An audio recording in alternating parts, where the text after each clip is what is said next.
I'm Bill Boner, and this is bad news. The Trump campaign continues pushing out conspiracy theories, but they still can't make a solid ballot movement. Bad news! It's been a month since Election Day, and even though he got wiped harder than Nate Robinson, Donald Trump is still clinging on. President Donald Trump's campaign had demanded recounts in 2 of Wisconsin's most populous and Democratic-leaning counties. After the recount in Milwaukee County, Biden had a net gain of 132 votes. The 2 recounts will cost the Trump campaign $3 million. You spent $3 million to buy just 100 votes for your opponent? That's almost as embarrassing as your spray tan, comb over, or record as president. On Sunday, the president gave his first interview since Election Day with Fox News anchor and North American screaming goldfish, Maria Bartiromo. And Trump's comments were so loaded, Bartiromo thought he might need a wet wipe. This election was over, and then they did dumps. They call them dumps, big, massive dumps. Incidentally, big, massive dumps is what Melania calls the president's first and second sons. And they had judges making deals, and they had electoral officials making deals, like this character in Georgia who's a disaster. And the governor's done nothing. He's done absolutely nothing. I'm ashamed that I endorsed him. So is Georgia. I wanted to file one suit, Donald J. Trump, President of the United States, against, and put everything into one simple suit.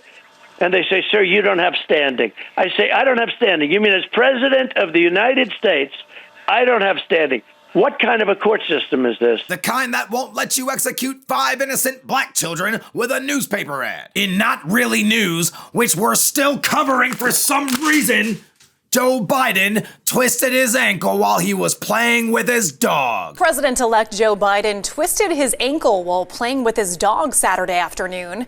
And today, out of an abundance of caution, he's being examined by an orthopedist in Delaware. He's 78, and his CT scan showed he suffered multiple hairline fractures in his foot. That's exactly the right amount of caution. On Monday, Arizona certified their election results. And when Trump found out his plans were off, he popped a squat and dropped a doozy. So many political allies of President Trump are tossed aside at the first sign of disloyalty. Yesterday, Ducey became the president's latest victim after he signed off to certify the votes of the 2020 election. The timing of a cell phone ring played out Monday as if it was a TV political drama. Governor Ducey's cell phone has a special Hail to the Chief ringtone when the White House calls him. And it just so happened as the governor was preparing to sign certification documents of the election that would declare Joe Biden the winner. Listen closely. Ducey dodged that call like it came from a side piece on a Sunday morning. I thought I told you to never call this number.